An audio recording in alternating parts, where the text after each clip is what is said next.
people of Lithuania and Ukraine have a long shared history. Centuries ago, they even formed one of Europe's biggest countries together. And more recently, in the last 25 years, both have had revolutions. But the revolution's results have proved very different. Lithuania, for example, started 2015 as part of the Eurozone, with a reviving economy and plans to beef up its NATO presence. Ukraine, however, started the year with a war raging in its east, a bankrupt economy, and over 500,000 Ukrainians refugees in their own country. So why did these countries' paths turn out so differently? And how close did Lithuania come to the same fate as Ukraine? To understand the difference, we have to first understand what happened in Lithuania. On March the 11th, 1990, Lithuania declared its independence from the Soviet Union. Negotiations with Moscow on recognition of the state continued until, in January 1991, the Soviet Union sent in armed forces to put down the People's Revolution. That night, 14 people were killed and more than 1,000 injured. I was one of those students who stood among many other 1,000 people who stood that night and many other nights afterwards in front of the parliament building. The Lithuanians fought back with songs. When I say defending, this defense consisted mainly of singing songs, praying the rosary or erecting the barricades.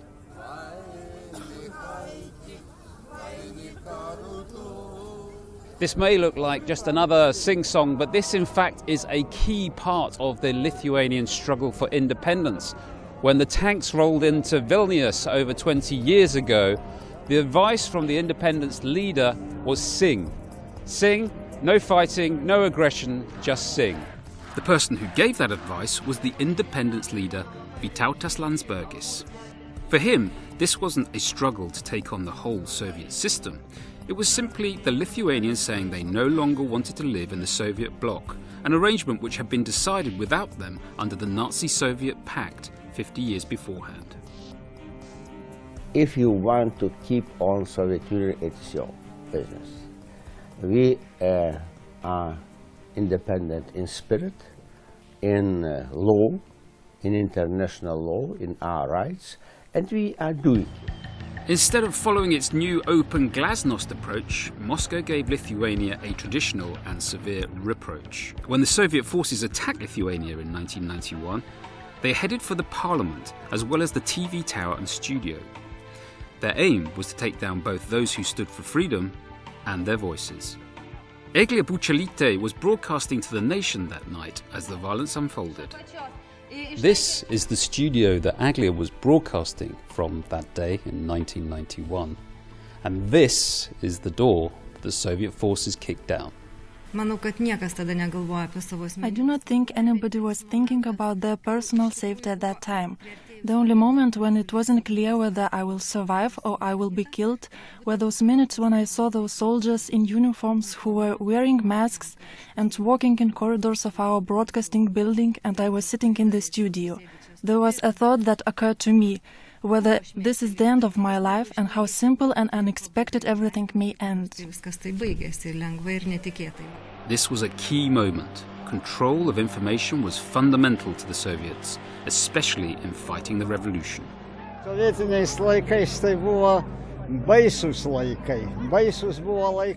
Soviet times were terrifying. I could listen to the anthem only through the American radio channel. We would find a Lithuanian transmission on radio. When the anthem was being playing, I would put it on the highest volume so it could be heard in the whole house. Lietuvos himną radiją pasukdavau visą laiką, kad skambėtų visam name. The premises of this television was occupied by a military television which was making broadcasts of a completely opposite information, a Russian propaganda which would make us laugh today if nothing would be happening in Ukraine. In fact, we see the same thing. The attack on the TV stations led to 14 deaths. But soon, Soviet tactics escalated to something even more sinister. On July the 31st, 1991, there were 8 men working in this customs hut on the Lithuanian border.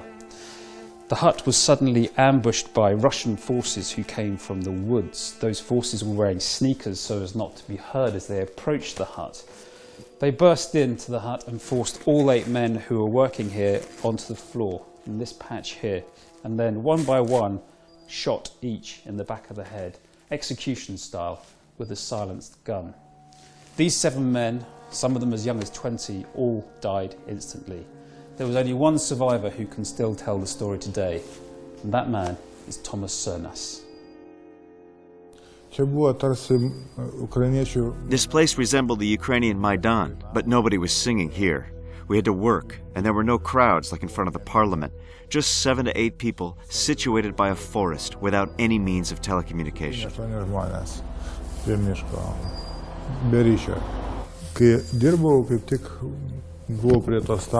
When I was working, I was sitting behind that writing desk. It was an early morning, approximately 2 hours till sunrise. The trailer was standing where those crosses are placed now. I heard a strange noise, I raised my eyes from a writing desk, and I saw a man running and holding a gun.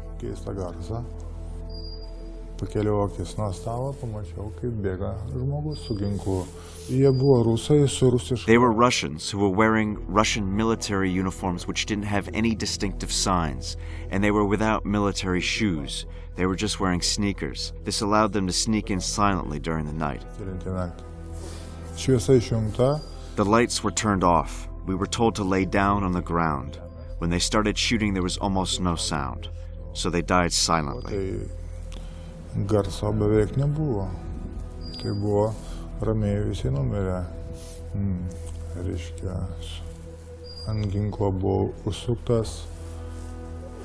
gun had a silencer, so there was no sound of a shooting. They didn't say anything. They were only killing people by shooting them in their heads. The same was done to me.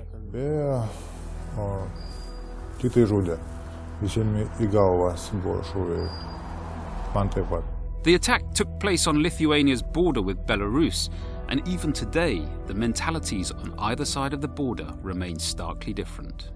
We're here on the Lithuanian border, Lithuania on this side and Belarus over there. But this is more than just a geographical divide. This is an ideological divide. On this side, the European Union. On the other side, what's been called the last dictatorship of Europe. And now we're going to show you what it's like.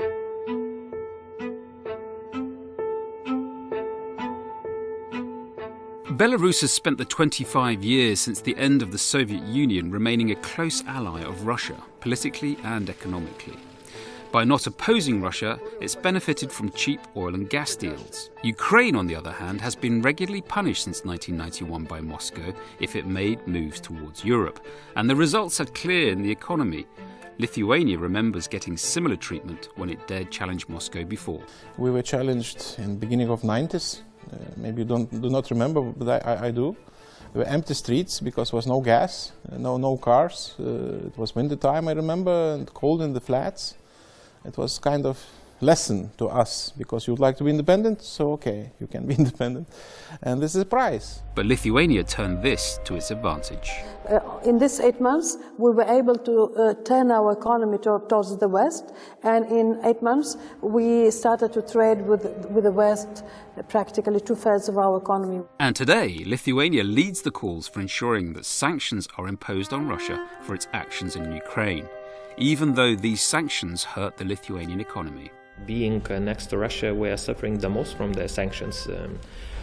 Our agriculture sector or our transport sector, they are suffering every day, and despite that fact, we are still being one of the biggest proponents of the sanctions, because that's the only way how you can stop aggressions, how you can send very strong messages to Russian leadership.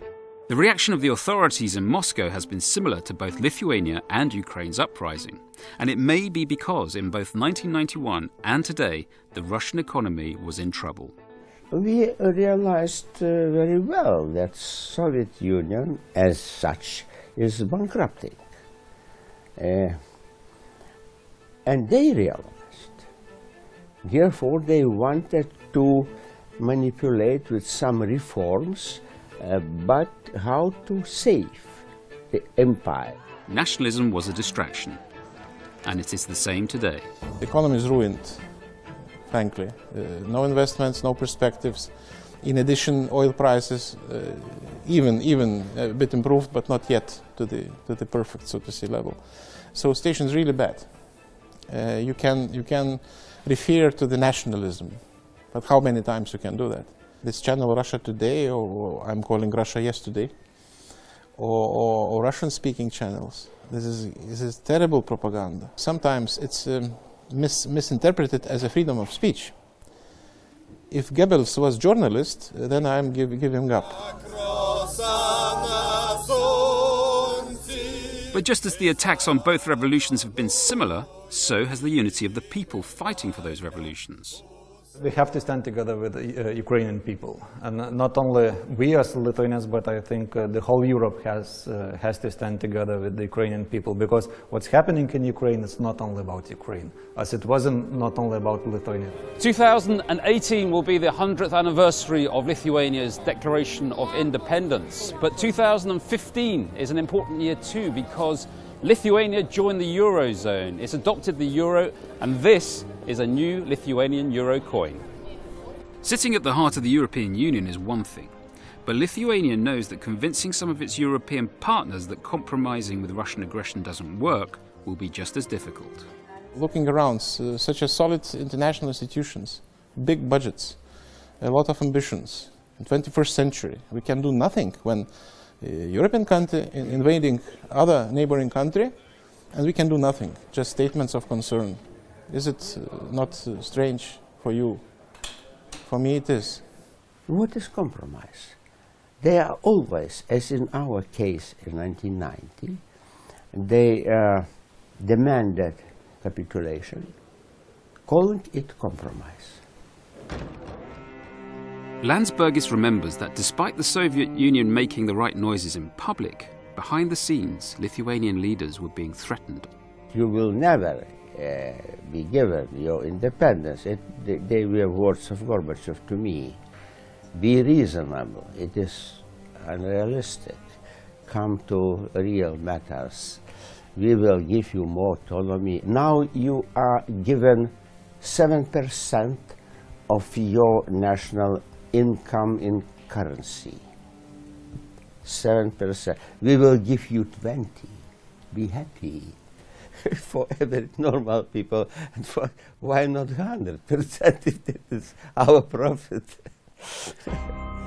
And for some, just engaging in talks over concessions for Russian aggression in Ukraine actually makes the situation worse.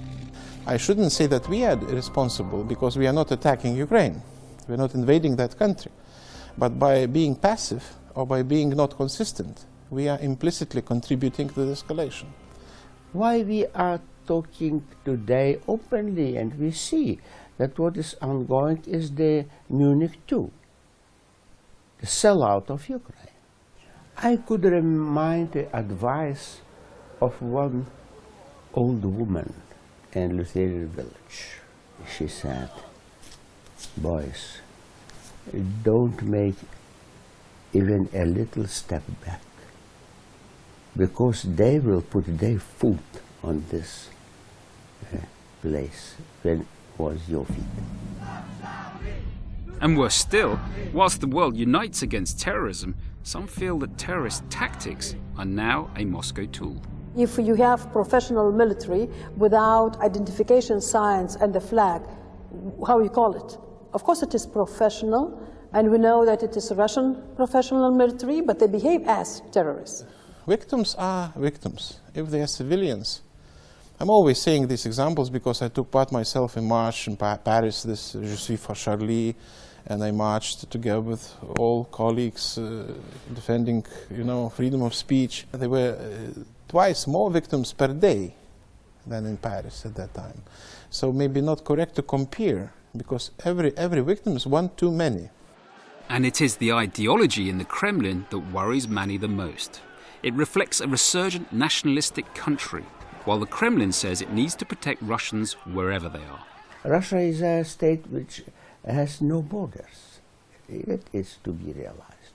Even as to Ukraine, they still suffer that there is a border between Baltic states and Russia. They don't have even with Estonia state border.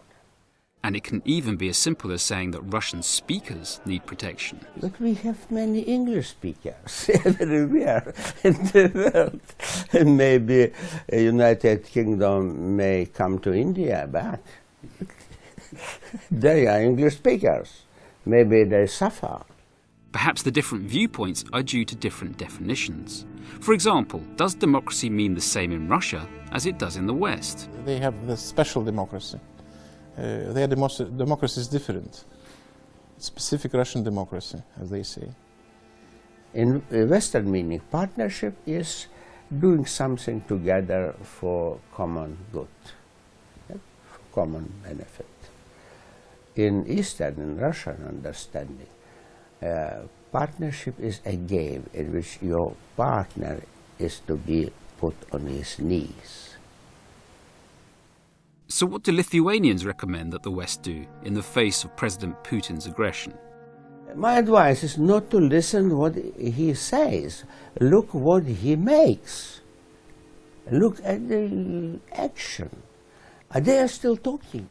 Oh, what he said today, what he said yesterday. Where is difference?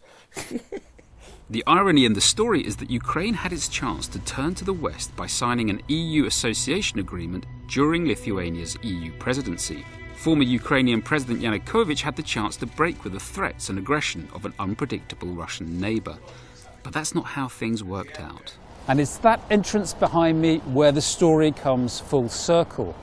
It was there that the EU presidency that was held by Lithuania, the first Baltic state to have that presidency, had arranged for a meeting where the association agreement with Ukraine was going to be signed by former President of Ukraine, Yanukovych. He arrived but refused to sign the agreement under heavy pressure from the Kremlin, and it was that refusal that led to the Euromaidan protests. Another irony is that a Lithuanian, Aivaras Abromavicius, is now Minister for Economic Development and Trade in the new Ukrainian government, which was formed after Ukraine's Russian-speaking ex-president Yanukovych ran away to live in Russia. By contrast, in Lithuania, the leaders and the people stayed united. But what would have happened if their common vision of a Lithuania in Europe had not held? What do you feel that Lithuania's position today would be if it hadn't joined NATO? You know, I don't even want to think about it. I only can thank God that decision of our nation 25 years ago was for the freedom, and we became the members of NATO and European Union, and for us it is a new chance of history, and we took it. And so you have no idea about how events could have developed? Don't even want to think about it. And it is clear that the path that Lithuania took is possibly the only one that can guarantee the country's safety. Again, recalling 2008 Georgia. They were not members of NATO, we have a result.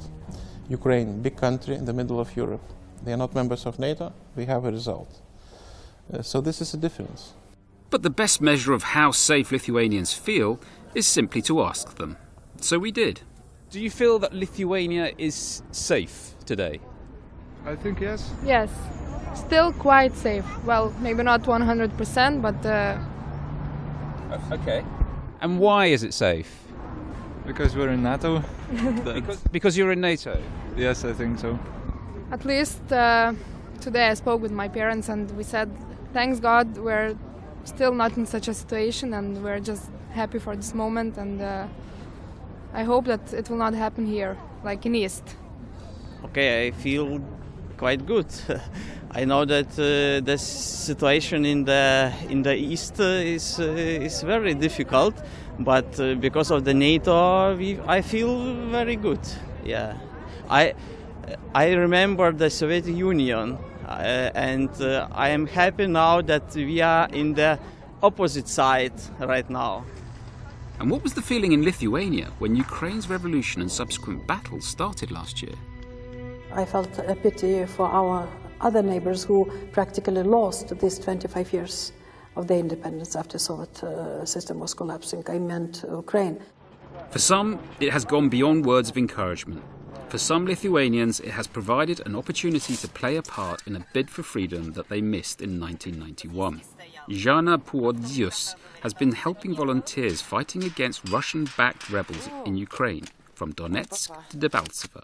During the Ukraine, I started to understand what happened in my country, because I was very little, I didn't remember it. And it was just a history, I know it, we learned in the school and so on, but I didn't have real emotion about this, and in Ukraine I started to understand what happened in our country very deep. And even for those who were around in 1991, Ukraine's battles have made them realize how close they came to the same fate. Yes, this really reminds me of those days, and it strikes me that we are very lucky. I make a comparison with everything that is happening in Ukraine now. It wasn't easy, it was really hard. I cannot say that we have escaped from a Soviet Union easily, without any damages, without any sacrifices, but when I see what is happening now, how long it lasts and how much it costs, it is hard to believe, and I feel an endless joy that we didn't have such an ending in Lithuania and that we have been free for many years. Lithuania provided many warnings about Russia to its European partners over recent years. But these warnings were often dismissed as being overcautious. Today, Lithuania can confidently say it called the situation right. We're talking that 10 years ago that we need to look to Russia through the different angle, and now it seems that we are right about our understanding. We were right about our analysis, what's happening in Russia, about the processes, internal processes in Russia. And now I think that there's also additional argument why people in Europe now listen much more carefully to what we are saying. And there are deeper lessons for us all, that freedom can never be taken for granted. I think it was President Reagan who said that freedom is only one generation away from extinction, so every generation has to do its work.